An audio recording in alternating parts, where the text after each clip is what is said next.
Welcome to episode 500 of One Mountain, Many Paths with Dr. Marc Gafni.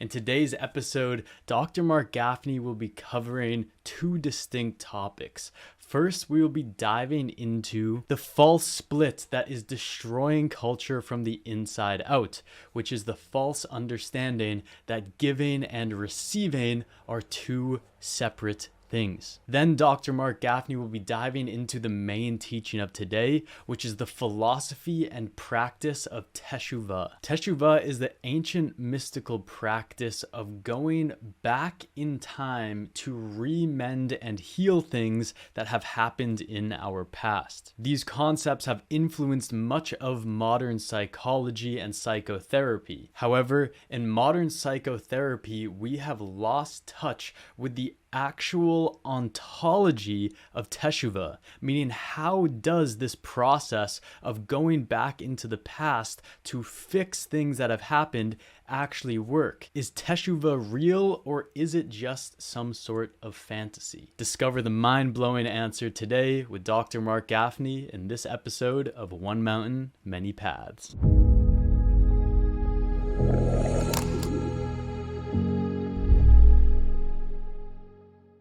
Thank you. And I'm madly delighted to see you. And, I'm here in, where am I? I'm in, Terry always says to locate myself. I'm here in Amsterdam. And thank you to everyone who's kind of brought this week together for taking us into who we must become. I'm going to actually be with the people who step in a real way 9 times a month, which is a little insane. We're going to actually meet twice a week in the morning and do a very deep practice journey into connecting, contacting, being in the field of the divine, and actually becoming who we are in a profound way. And there are words for that. There's one word is prayer. Another word is transfiguration, which I'm going to talk about in a second. And so that's what we're going to be doing literally like 9 times a month together, 9 to 10, prayer, group holy of holies, and of course, One Mountain. But that which is through the community is prayer and group holy of holies and unique self courses. It's actually a way to genuinely step in and study in a very, very profound way, to actually begin to create this community of ambassadors of the new story of value, which is unimaginably important. At the core of the meta crisis is this inability to articulate a new story of value. And it's everything. And I want to talk more about that, but not now, because there's something that unimaginably important and exciting and necessary that we have to do today, which I promised to do last week. We began to enter into this love story between time and eternity, and what that means and how I live that in my life. And then this week, we're going to open up a whole new space. But before we get there, really just beautifully inviting and saying the depth of reality is the realization that the split between giving and receiving is a false split. And that's actually the great understanding of Eros. The great understanding of Eros is not that Eros is transgressive. My colleague Esther Perel and we did a public conversation about this at a conference that we ran called Success 3.0 many years ago. Esther, and blessings to Esther, she's doing great work in the world, I'm absolutely sure. So she talks about often Eros being transgressive, but Eros causes the breaking of boundaries. But that's, of course, a very limited, separate self-understanding. Eros is the cause for transgression, for breaking of appropriate boundaries, because it wells over. It demands those boundaries to be broken. Eros is actually not transgressive at its core. It's not transgressive in the sense of the transgression, breaking appropriate boundaries. Eros is actually subversive. So I don't remember what chapter it is, but there's an entire chapter in Return to Eros, our book Return to Eros, which is a critique of Esther's teaching. And it's very important to critique with, again, mad blessing to Esther. It's actually a misunderstanding of Eros, which actually breaks something in the human psyche. And so I didn't mention Esther directly because, of course, I want to honor her and her wonderful work. But we actually have to take a stand on things and actually fix the source code. Eros is not transgressive at its core. Eros is subversive. And there's an entire chapter in the book Return to Eros, which is about Eros, subversive, not transgressive, which is about this point, which is, what does that mean? What is subversive? A revolution is subversive. Does everyone get the word subversive? All of our friends, I'm sitting here in Amsterdam. Subversive means it subverts. You get this? Subverts? Who gets subverts? Subvert means A revolution is subversive. It's subversive. So it undermines the very core structure of the conventions of reality. So Eros, let's look, for example, at its sexual model, which is what Esther's primarily, not exclusively, but primarily talking about. So let's look at the sexual model of Eros. If you actually understand the essence of sexuality, it's not about being transgressive. It's about being subversive. What does subversive mean? So subversive means the classical structure of reality is either I'm receiving money from my account or I'm giving money into my account. And giving and receiving are utterly different. That's the classical understanding. And actually, there's no split when you're in Eros. So let's take, for example, the sexual model of Eros. There's actually no split between giving and receiving. Is that true, everybody? Is that true? Who knows if that's true?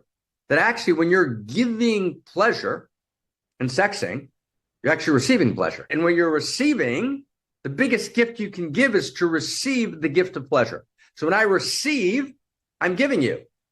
When I give you my gifting, I'm gifting you, but I'm receiving from you at the same time by your willingness to receive me. It's so beautiful.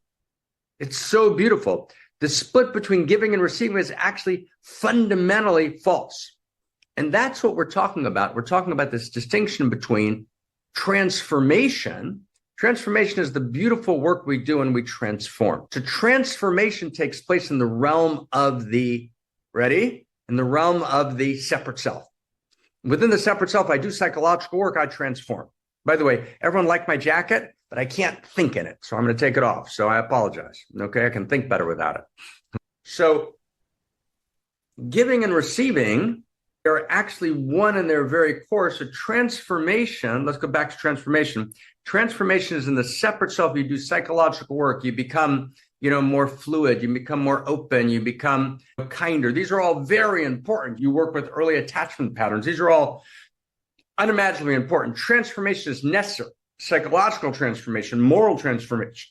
Moral transformation is utterly essential. But what it does is it opens the door to my true nature. And my true nature is transfiguration. Transfiguration. And we're actually writing a chapter now in the phenomenology of Eros about the experience of Eros as transfiguration. When I become an outrageous lover, when I become lived as love, remember that old statement that we started back in the day, Olat. Let's put Olat in the chat box. What's Olat? Outrageous love all the time. I'm being lived as love. I'm outrageous love all the time. And Dr. Kincaid, we're now working on a chapter on this. I'm now transfiguring. I'm becoming not merely Homo sapien, I'm becoming Homo Amor. I'm actually lived as love. I am an outrageous love story. And that is what Claire and David are doing in the Unique Self, Unique Self Institute, to go through and become my unique self. Is not to sharpen my Myers-Briggs talents and capacities. That's all fine. That's not what unique self is. Unique self means I move from separate self first to true self. I'm one with the field, not just of awareness, of allurement, of the pulsing eros of cosmos moving in me, as me, and through me. And I begin to realize that giving and receiving are one. And then I individuate uniquely as a unique expression of the entire moral urgency and field of love, desire of cosmos moving towards wholeness. I'm now my unique self, right? I'm transfigured.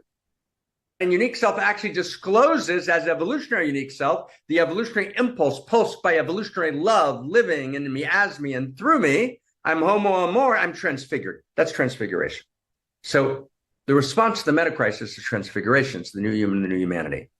It's the place where both the dialectic is completely whole, completely beautiful. We're lived as love. We're radically giving, radically receiving. Now let's step in, okay? So I want to step in now to, I'm going to watch our time carefully. I'm going to step into two texts, and they're very, very beautiful texts. I'm just going to get myself, it's a little chilly here. I'm going to get myself a sweater. So our topic today is Teshuva. And we've talked about Teshuva. Teshuva literally means to return. It means the return. We're talking about Teshuva, it means return. And I'm going to, if you're new today, I'm going to try and do this in a way that you can get everything. But I'm going to also go relatively quickly in the beginning because I want to get to read two texts with you and do something which is actually so unimaginably shocking that it defies imagination what we're about to do. It's so unimaginably beautiful. Not in a kind of trivial sense, but in a way that just changes the fundamental nature of who we are. We're going to talk about the actual ontological possibility to go back in time, which we've talked about before the last 3 months, but now we're going to talk about precisely, we're going to look at an actual lineage text and precisely how that happens. Okay, now go slow with me. So I'm going to try and go like in steps, okay? But we're going to go each step very, very brief, okay? So we're about to take off. So everyone buckle your seat if you can. Let's go, okay? Let's step in. So here we go. So the word Teshuva, which we talked about like 3 months ago, we did maybe 231 mountains on Teshuva. I don't remember the exact weeks. It's a very, very important day, a very important teaching in honor of my dear, dear beloved, evolutionary homemate, Barbara Marx Hubbard. And I will spend an entire week talking about Barbara's teaching in the very near future, and we'll announce it. All of us have unimaginable honor for Barbara, and really talk about Barbara's work, her legacy, her place in cosmorotic humanism, the mistakes that were made in some of the expressions of the early forms of conscious evolution, and how we've evolved them and transformed them. So all of that will be in future weeks. And we did actually 2 weeks on this a couple of years ago on this topic. It's a very important topic, but just today we're going to share in honor of Barbara. Okay.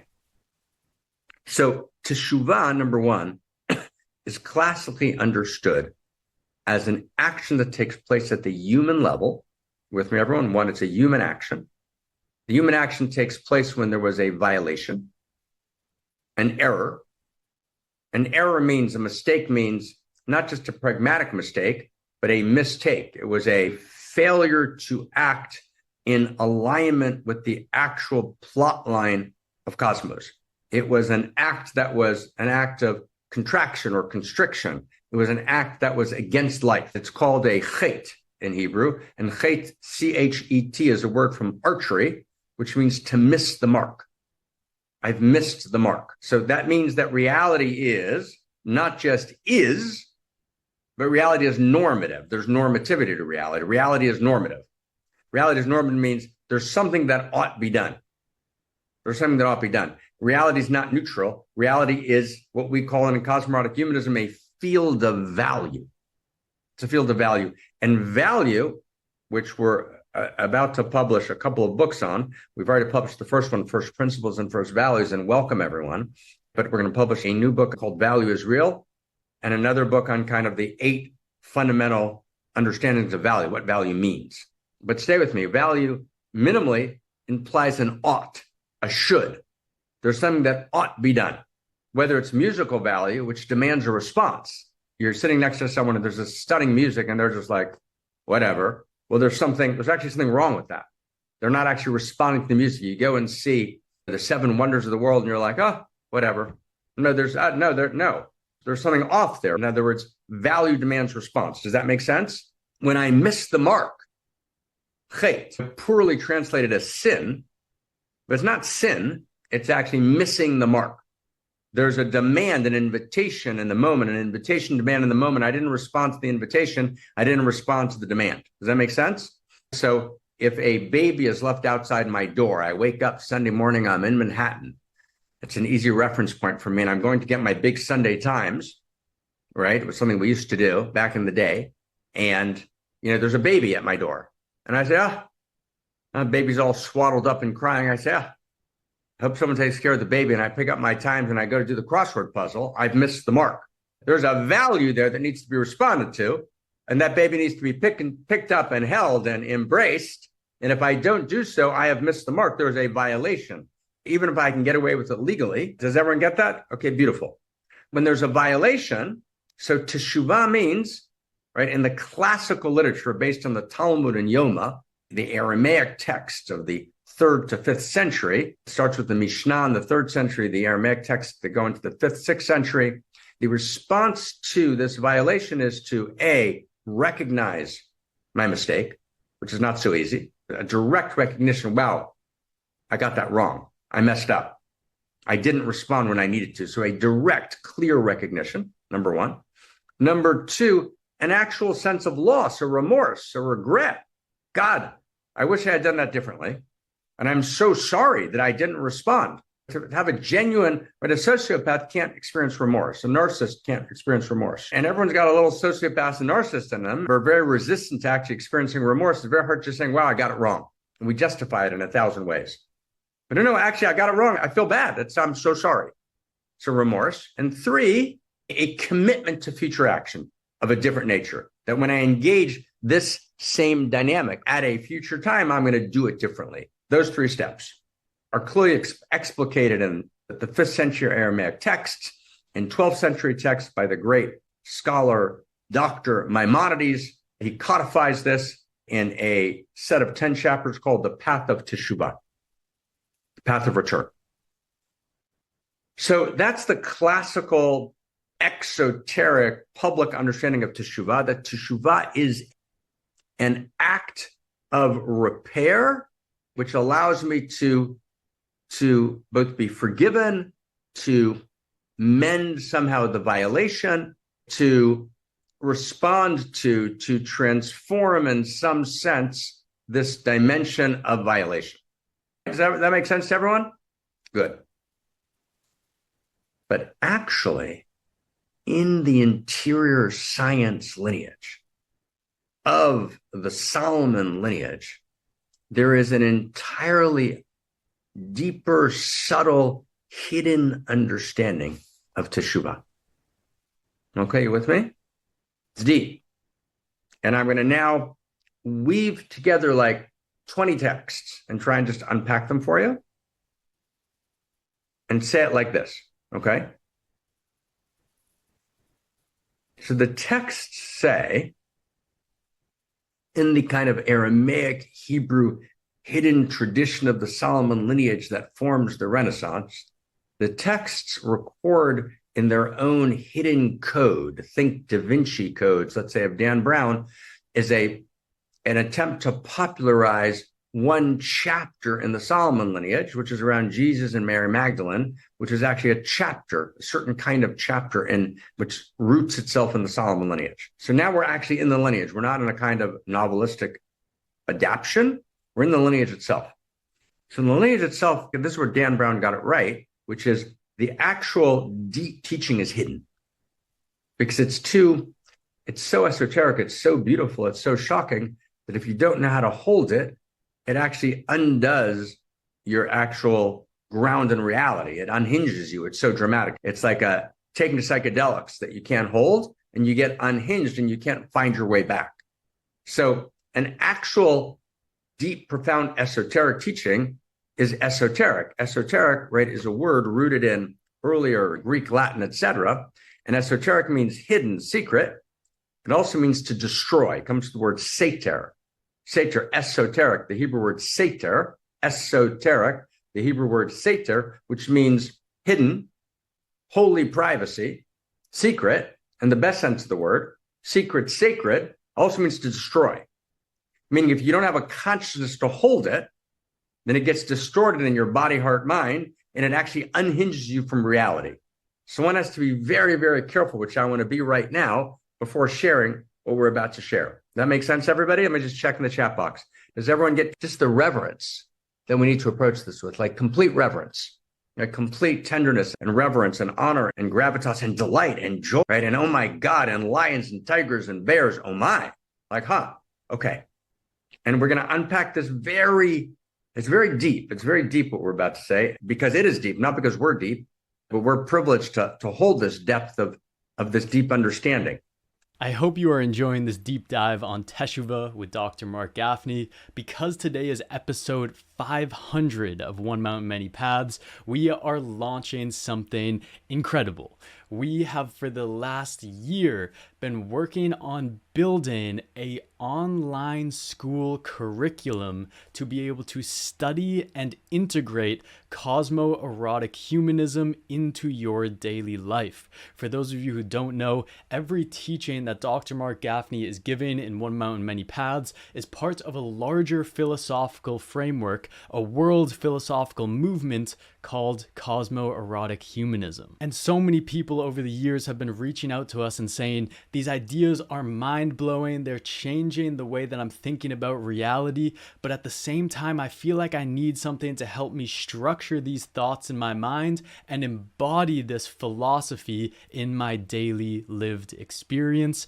And that is exactly what this online school is designed to help you do. So I am beyond honored and ecstatic to share with you the opportunity to be one of the first students in our online school, Who We Must Become, the mystery school for the new human and the new humanity. Our curriculum will be beginning May 25th, 2026, and here is what you'll get by joining today. Who We Must Become is grounded on two principles: world philosophy and practice. So we're going to be weaving in and out of deep study and deep embodiment. The first thing you'll be getting is a twice a week live prayer practice guided by Dr. Marc Gafni. This will build a personal prayer practice into your daily life that helps you connect to the infinite intimate, which is the name that we call God in cosmo-erotic humanism. Next, you will be getting access to the Whole Body Gospel, which is an 8-week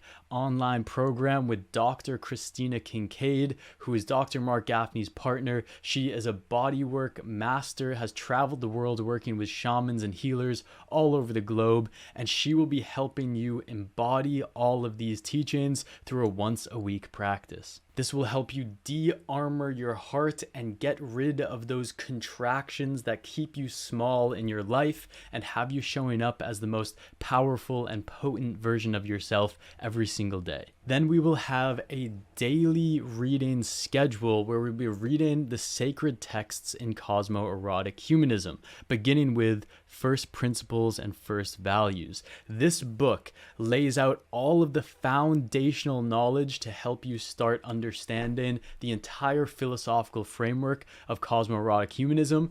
Literally just by understanding and going through these frameworks slowly, you can reweave the entire way that you are viewing and living your life to become so much more radically alive and joyous and hopeful in the face of so much outrageous pain and suffering going on planet Earth. We'll be reading this book 2 to 5 pages every single day and then meeting up once a week in a group where you can share what you've learned and talk to people all around the globe. I'm super excited for this because I've read this book a couple times now, but every time I go through, I get so much more information, and doing this with other people is going to be so much fun. I'll be leading that group, so I hope to see you in there. Next, you'll be getting access to live quarterly classes with Dr. Marc Gafni, where he does a deep dive into a specific topic, which will bring you to the front lines at the very cutting edge of cosmo-erotic humanism, where you will be hearing these new teachings expounded into the world for the first time. It's such an exciting place to be in these quarterly live classes. We will also be doing a once a month outrageous acts of love challenge. Every single one of us has a unique self, and we have a unique way that we can bring outrageous love into the world. If you're anything like me, you probably have a whole lot of love and joy and compassion to give to the world, but a lot of the times you probably hold yourself back and you make yourself smaller than you really are.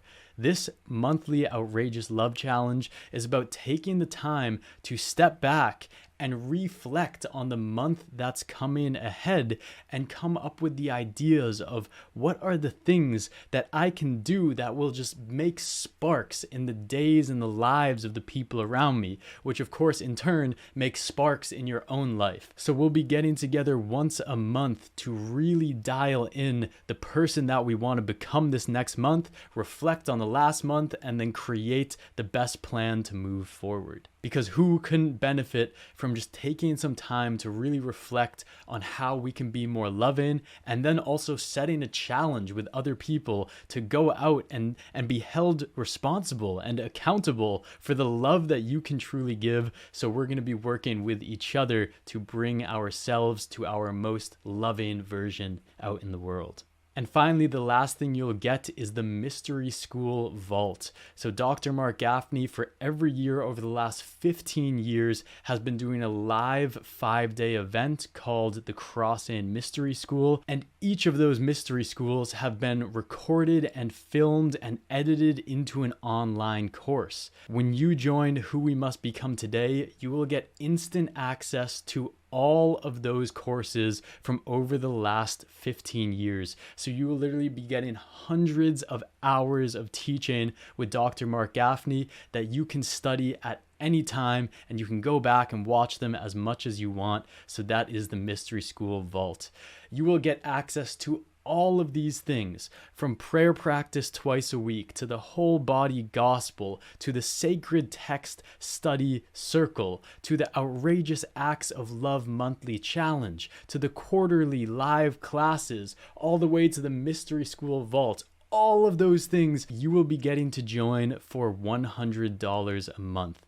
That is literally thousands of dollars worth of material that's coming every single month, and you get to join for just $100 by clicking the link in the description below this video. Sign up today. And it's also very important to say that this isn't about us trying to make a bunch of money and profit. Every single dollar that you are spending on Who We Must Become is going into the writing of the Great Library. It's about getting these ideas out into culture so that we can shift the minds and hearts of humans all around the world and actually start a global response to existential risk, which we need to do for the future of our children. So by joining Who We Must Become Today, you will not only personally be benefiting a ton, but all of that money will be invested into something great as well. It's like the gift that keeps giving. So click that link in the description of this video and sign up today. We will be beginning our curriculum on Monday, May 25th, 2026. I will see you there, and enjoy the rest of this episode on Teshuva with Dr. Marc Gafni.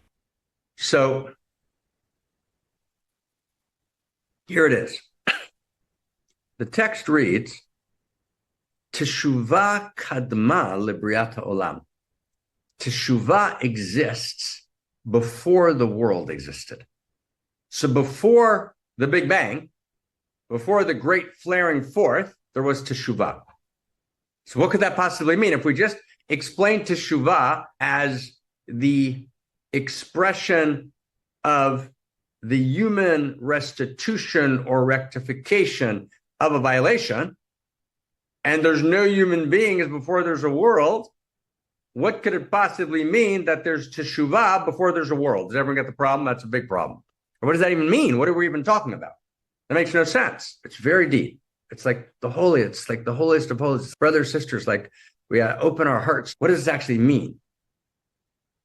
So the deepest meaning is that Teshuva is at its core not actually a exclusively human action.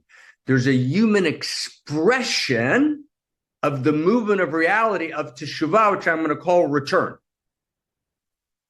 But the basic movement of return is actually the intention of cosmos prior to manifestation. So in every great interior science, there's a deep, profound entry into the inside of reality through the validated methods of the interior science, forms of introspection, forms of meditation, forms of ecstatic practice, forms of journeying, forms of study, where we access the intention of reality that lives in us. That's how we access it. All of reality lives in us. All of the universe lives in us. We are the universe in person. So the deeper we go to our own interiors, the deeper we go to the interior motivational architecture of reality. And the deeper I clarify my own interiors, the deeper I purify that which actually occludes and obfuscates my ability to listen to the murmurings of the sacred as they move in me, the deeper I'm able to actually eavesdrop on the actual motivational architecture of the infinite intimate of the field of reality itself. Does everyone get that? You with me, everyone? So here we go. So what is Teshuva? So Teshuva is the love desire which is the intention that motivates the emergence of reality, the emergence of the manifest universe, the emergence of space and time. Time, which is of this world, time is a quality of the manifest world. Time is, we don't even know, we don't recognize time exists, like a fish is not aware of water because we live in time. But time is actually an expression, time and space, and there's a deep relationship between the two. As the ancient interior scientists pointed out, and Einstein, coming from a completely different set of portals, realized in a different way, the time-space continuum. But so time, the initiation of reality, is driven not by meaningless accident, but reality manifests operating through the principles of physics, mathematics. Once reality is created, the process in which the infinite self-contains, the infinite intensifies its presence into a single point, called involution, if you will, talked about in different ways by multiple lineages, and then explodes from that point, the singularity, if you will, in one language of science, of the Big Bang, the great flaring forth. So that which is the motivation for the process of divine self-containment, the sacrificial act of withdrawal in order to cause the emergence of reality, that motivational architecture is love desire. Love desire is the motivational architecture for the world. Love desire is beneath time.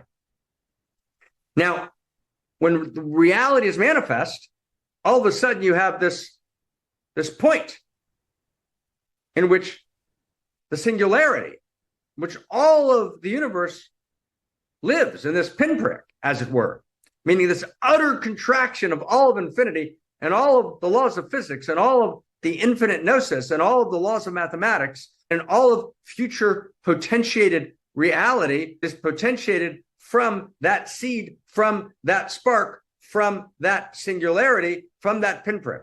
So that's the contraction, that's the containment, that's the intensification of presence into a point. So that point is motivated by this love desire, which is beneath time. That makes sense, everyone? Now feel that. Then the intention of the evolutionary movement, which emerges from evolution, the intention of the evolutionary movement is the movement back towards wholeness. Wow. So the movement of love desire, so love desire is always the movement of Eros. Eros, in the formulation of cosmorotic humanism, the new story of value that integrates the best of the sciences, interior and exterior, pre-modern, modern, and modern, into a new story of value, understands that the driving force of reality is Eros. What's Eros? Eros is desire. Eros is the experience of radical aliveness, desiring ever deeper contact and ever greater wholeness. So the movement of reality towards greater wholeness, Eros, is Teshuva. It's the return, meaning the infinite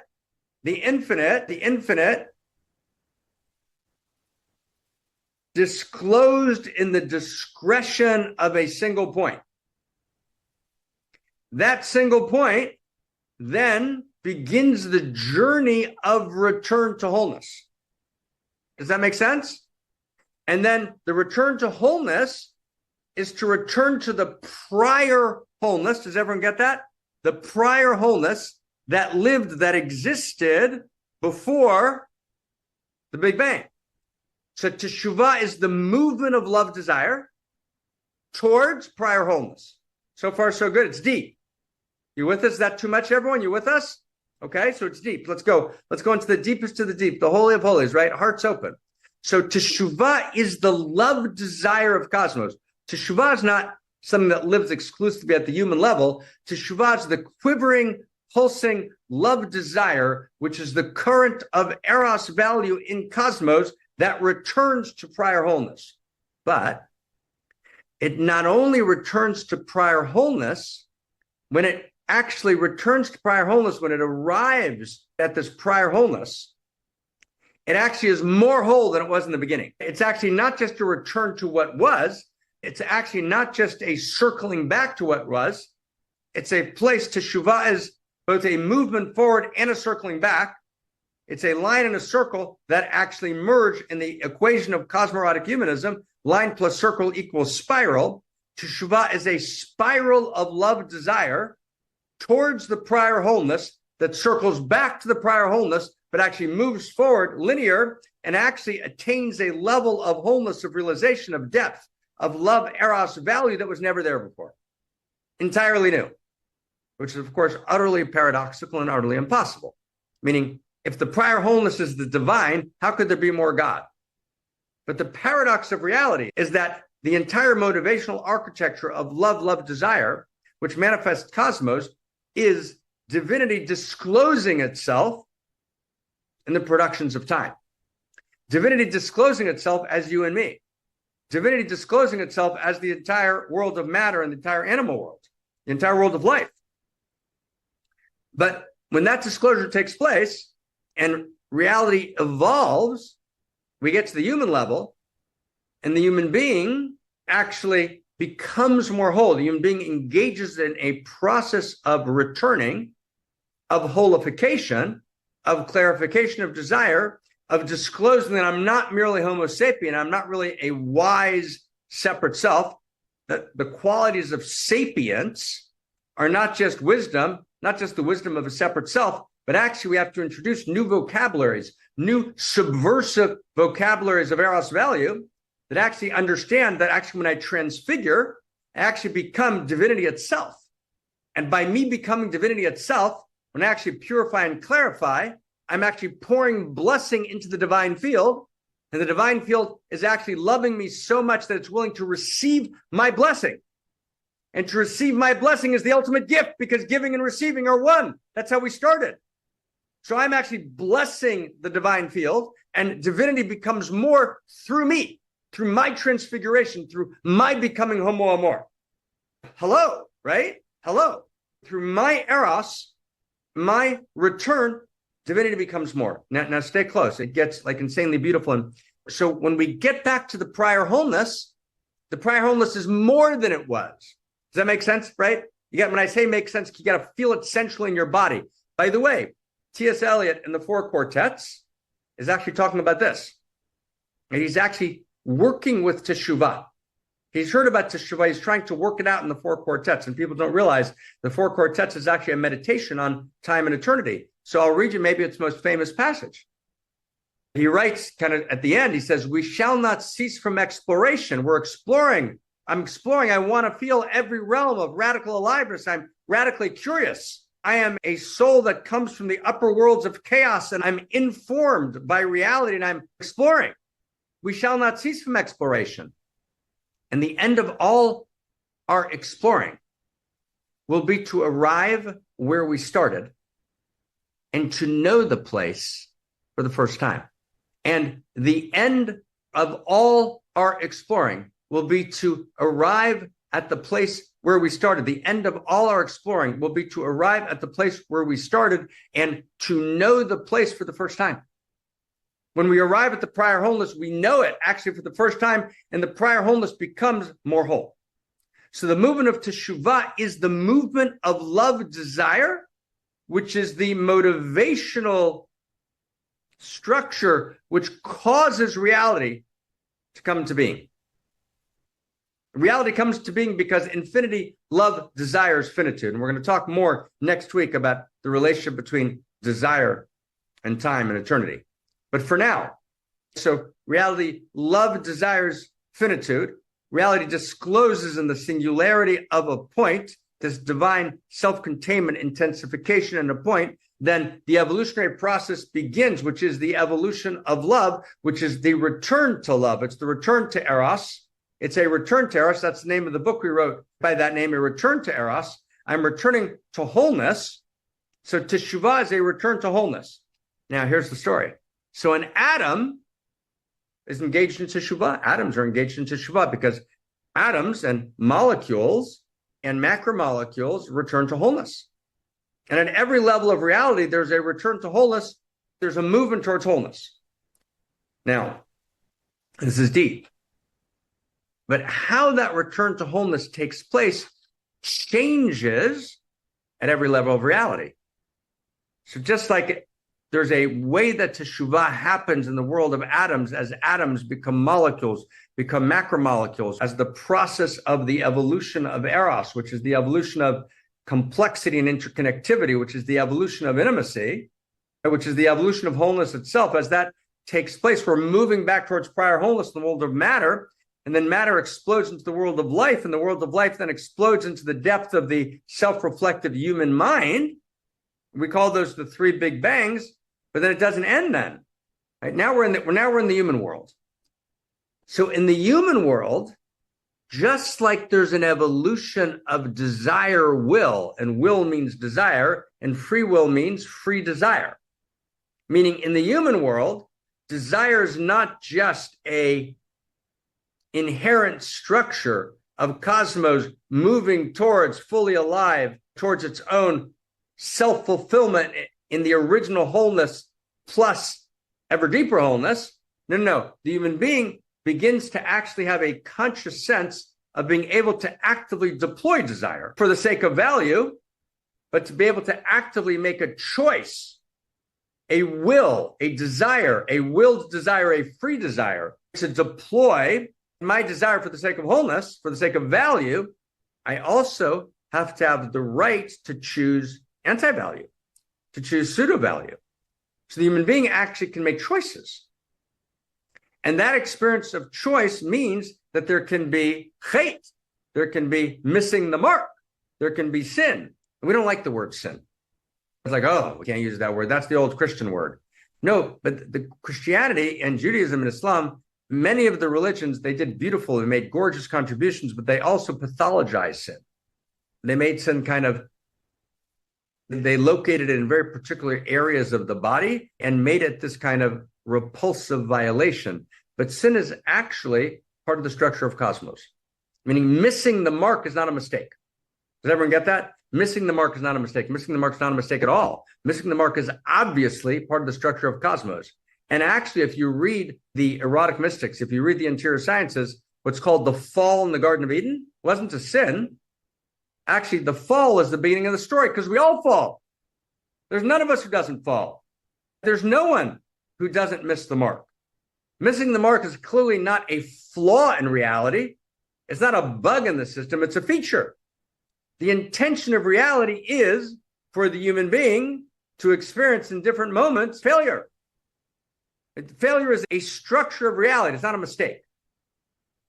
And the capacity to not just transform failure, but to transfigure and to take failure and transform it, transfigure it into fullness, at the ability to actually go back to an action that's already happened. I've made a mistake. I've fallen. I've pathologized. I've failed and I've violated in some fundamental way. The action has happened. So at the human level, what Teshuva means is that I have the ability to make that violation, to make that action that happened, that those words I said, that act I did, I can actually go back to it and I can actually literally travel in time back to that moment and literally reauthor what happened in that moment in time. That's a dramatic claim. So when it's Teshuvah, it's the movement of love desire. The love desire at the human level means the following, and I'm now kind of weaving lineage text. The love desire at the human level means the following. If reality is good, and we have a direct experience of much of the goodness of reality, and even the reason we're horrified by evil is because we know the goodness of reality, so evil is a violation of that which we know. You can't even name something as evil unless there's good. So evil is only evil because it violates what we know to be the good. It's deep. So stay with me. So if there's a violation in goodness, which I've caused, and it happened 3 months ago, it happened when I was 15, 14, 16. It happened when I was 25. There's this violation. So if time is only a spatialized line of points, and now you've moved beyond that point in time, and there's no way to go back in time because time is a line, then I'm trapped in shame. But not only am I trapped in shame, I'm trapped in shame because there's a fundamental breakdown in my essential wholeness. I'm shamed because my desires led me to violation, and that violated my wholeness, and now I'm a broken human being.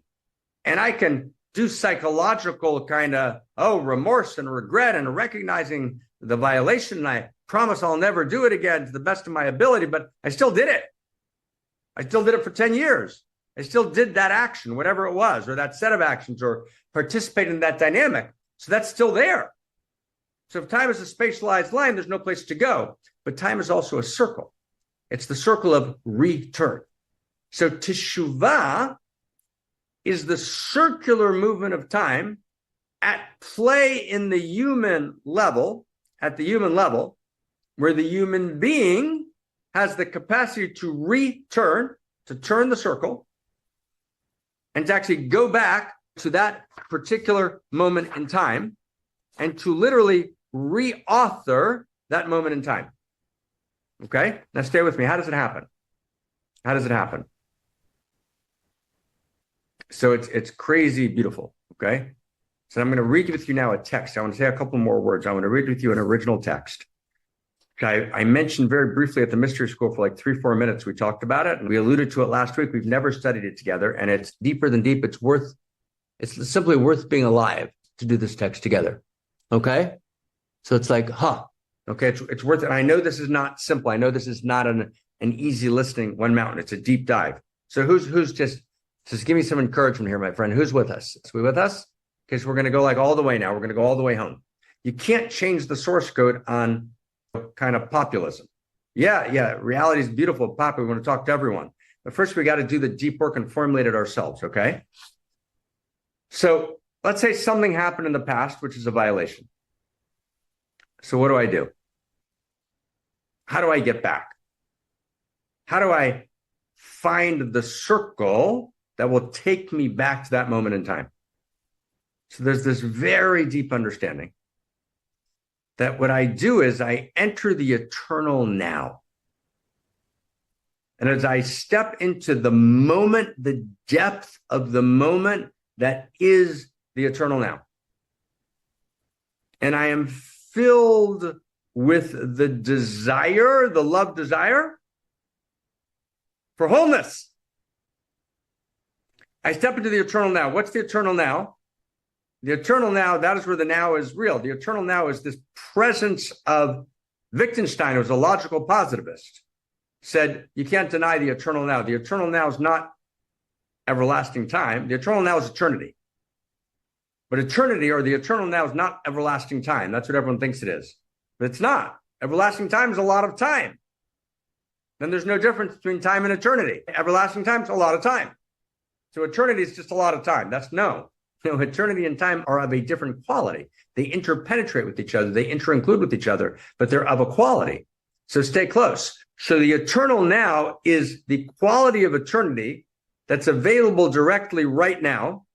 And the quality of the now is this field of awareness. It's this eternal field of awareness, but it's also an eternal field of allurement. It's this throbbing, pulsating field. It's sat. It is being, chit, consciousness, and ananda, the field of bliss desire, as Kashmir Shaivism, the root tradition of Hinduism, formulates it. I step into this field of desire, and in this field of desire, I access my own personal will, love, desire to become whole. That's Teshuva. It's the desire of cosmos moving through me and through all of cosmos, but moving uniquely through me as a human being to become whole. So at the human level, becoming whole means I have to have the possibility of making whole that which is broken. I need to be able to take the act that collapsed, the violation, the breaking, the shattering of the vessels of my life or someone else's life. I need to go be able to glue those vessels, those pieces, those broken pieces of the shattered vessels. I need to be able to glue them back together in such a way that not just the vessel is repaired, but the broken vessel now becomes whole in a way that the vessel never was before. So how do I do that? I enter into the eternal now, which is the field of desire of existence. Then I have this yearning desire, this love desire to go back to that original moment in the past. Now, love desire lives beneath time. Love desire brackets time. Love desire is the movement towards wholeness that causes reality to be birthed. And love desire is the movement that moves reality towards wholeness. And love desire is the quality of the field of the eternal now. And love desire that lives in me, which desires, yearns for wholeness, brackets time. The eternal now takes me underneath time. And the eternal now can take me, and that's not our conversation now, to the future, prophecy. But it can also take me back in the past. So with that in mind, I'm going to read the text. Everybody ready? Okay. So the text is from a work called The Light of Teshuva, The Light of Return, by Abraham Cook. It's chapter 6, it's subsection 5. I'm going to read it slowly and carefully, and it's very easy to read and miss what it means. In fact, most people who read it miss what it means. But it's there. He says, all existence, number one. Ready, everybody? All existence, one. All existence. Two, a particularly freely chosen act of a human being. So a particular action of a human being, that's two. Three, each human being's inherent will. Each human being's field of will desire, that is that human being. He says, these three comprise one threefold chain that are never separated, they're never dissociated, they're always connected, they're always of a piece, they're always part of a larger one, they're included with each other. So what does that even mean? So let me try and see if I can make that clear. So imagine reality as three Chinese nested dolls.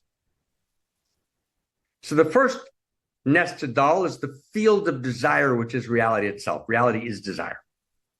We've talked about that at length, what that means. Reality is allurement. Reality is appetition. Reality is desire for value. That's the nature of reality. That's the core plot line of reality.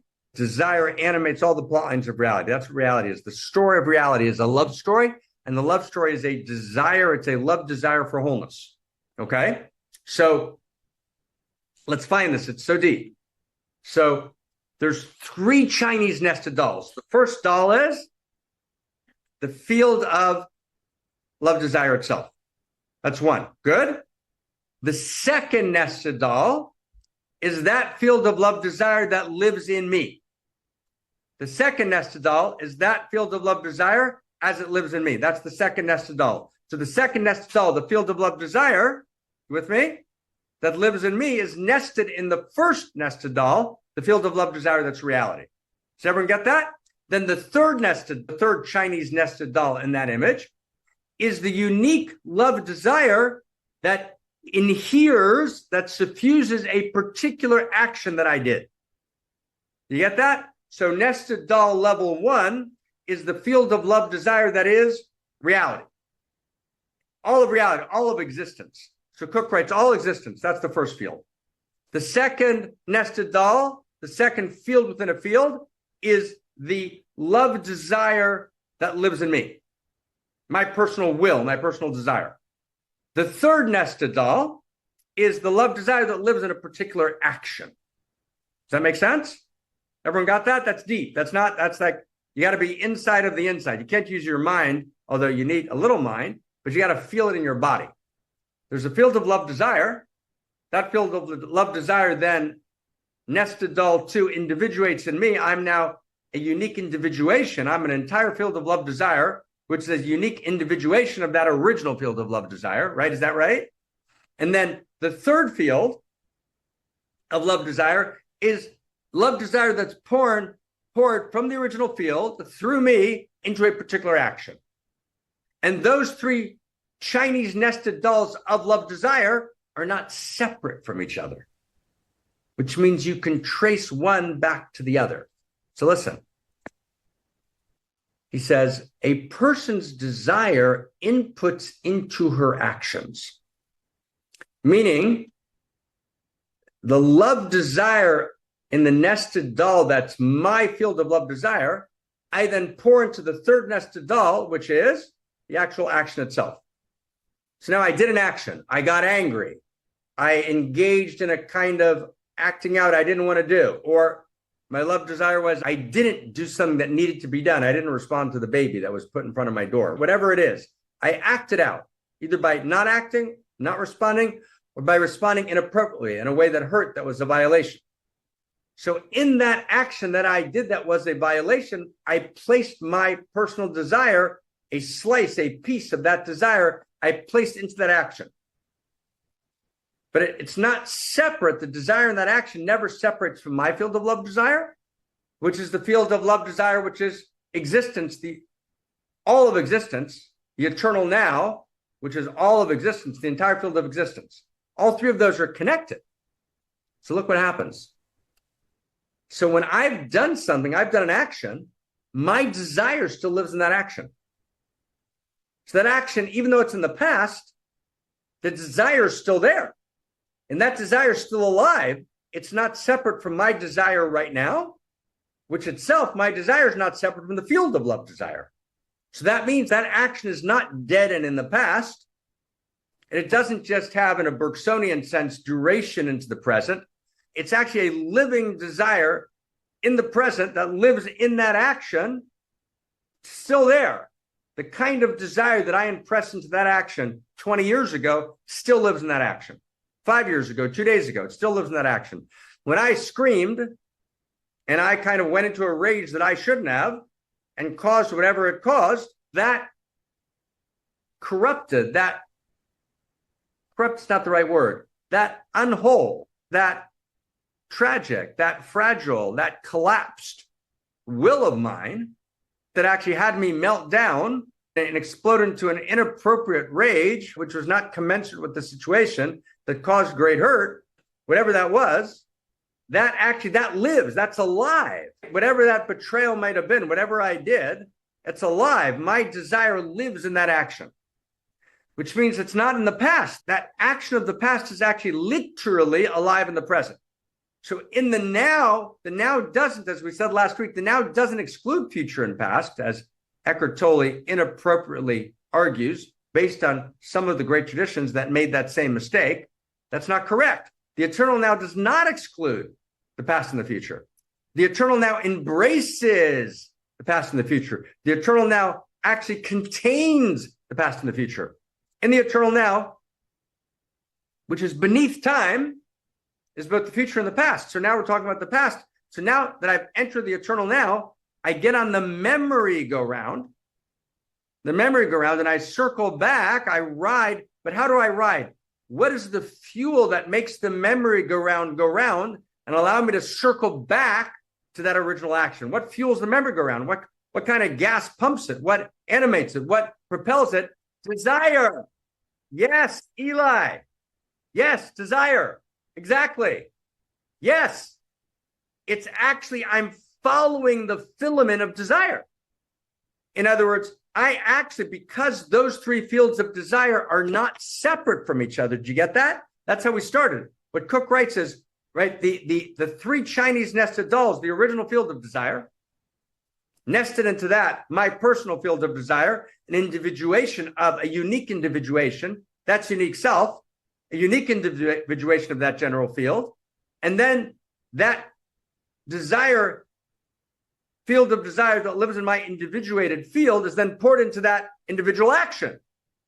But those are three Chinese nested dolls that are inter-included, and they're never separated from each other. That's the point of realization. That's what we understand in realization. We enter into the eternal now, and we realize the eternal now is the field of love desire. And then we realize directly in the field of love desire that I can trace the filament of desire back through the desire that lives in me, back to the desire that I invested in that action. That's the time machine. That's an ontological time machine. If you're still breathing and haven't fainted, I've done a bad job explaining this, and I apologize. It's like,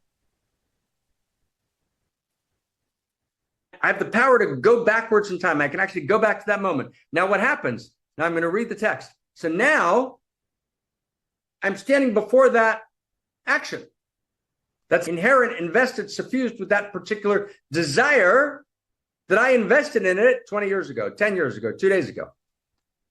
So listen to this. Even actions in the past never lose contact with the life essence and desire in the person who was their original source. I'm translating from the Hebrew. So actually that desire that lives in the action is still connected to the desire that lives in me, which is still connected to the field of desire, which is the eternal now. And that's actually how I got there. I went to the desire of the eternal now, followed it to the desire that lives uniquely in me, and then followed it to that action in the past. And why can I do that? Because no desire is ever completely disconnected. And therefore, now we need like a crazy drum roll throughout the universe now. This is like insane, insanely beautiful. And if you actually get it, you will break out in tears. If you really get it, you break out in tears with the level of hope, the level of possibility, the level of actually healing the shame that is the shaming of desire, which is at the very core of the meta crisis. And this is not just that it'll explode you into tears, not just that it's only the healing. The core of the meta crisis is shame, and the core of shame is the shame of desire. And shame is, by its very nature, the nature of shame. Shame is when desire stops short of infinity. That's what shame is. Shame is when desire stops short of infinity. So now, what do? I now have the capacity. I've taken the merry-go-round, fueled by desire, back to that action. And then a person has, in the present, a person's present desire has the power to impress specific new character, even on acts in the past. So now I'm at this action. I'm now encountering my friend, my cousin, my brother, my partner, whoever it is. And I now engage that moment. I now have a new love desire. And in that new love desire, I actually reformulate the action of the past. So let's say I got angry at my brother when I shouldn't have. Let's say I raged at a close friend that I shouldn't have. Let's say I didn't show up in a way that I would have desired to. So I access the new love desire. I witness, literally like theater, I witness the formal play of action that is in the ostensible past. And then I literally, in my mind, I go and reenact with my new desire that action in the past. And in doing so, I literally reauthor the essential action. I reauthor the script of desire, and the stain of the past action disappears.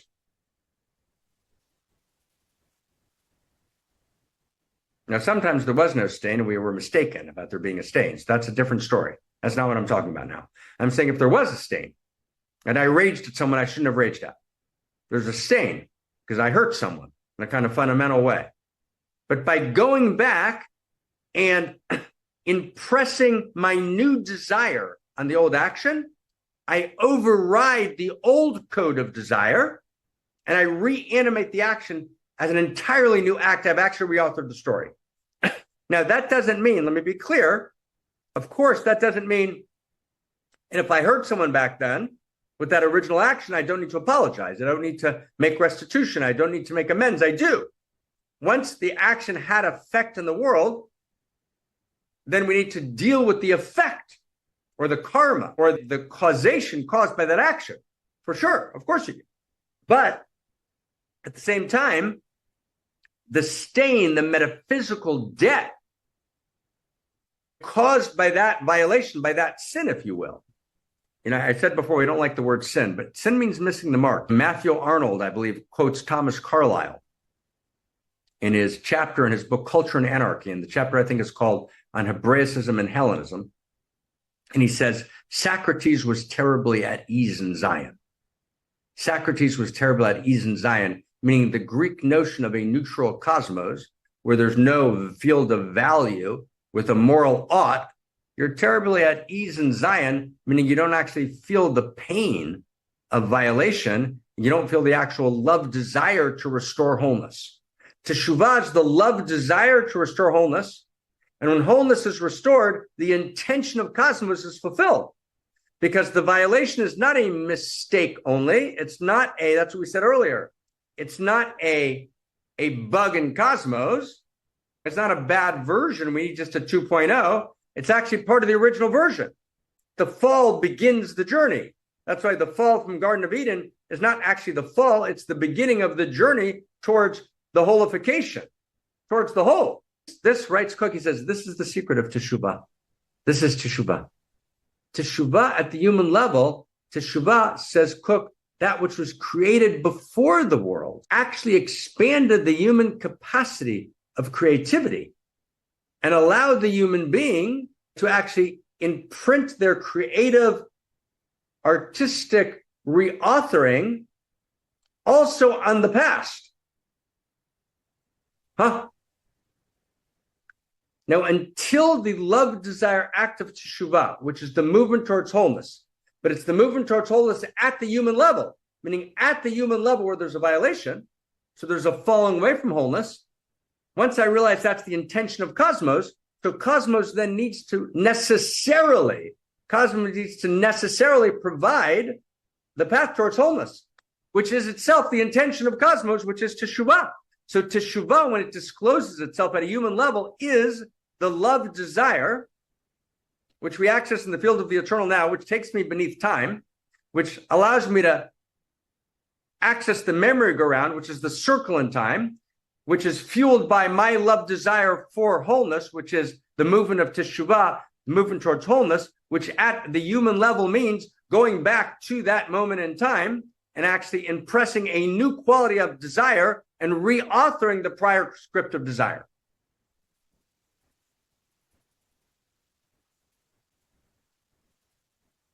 All of therapy changes. Therapy doesn't understand this to be possible. Therapy is lost in a materialist, separate self predicament. All of my experience of who I am changes. What changes is how I experience my story. My story is not just a plot line moving forward. My story has a line dimension, but it also has a circle dimension. Part of my story is my capacity to return. Part of my story is my capacity to revisit an earlier chapter of the story and reauthor that chapter. And when I don't do that, I'm going to read you now the last paragraph of this mystical text, virtually unknown.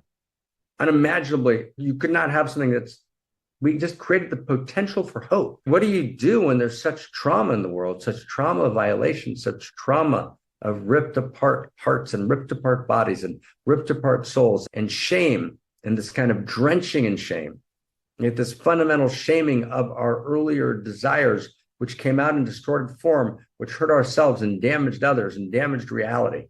And when we actually recognize what happened, we're actually trapped in that shame.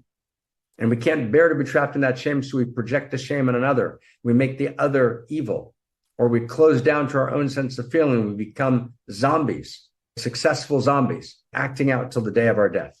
We actually engage in rivalrous conflict governed by win-lose metrics to cover over the emptiness. You can't heal it unless you go to root cause. You got to go to root cause, right, my friends? You got to go to root cause.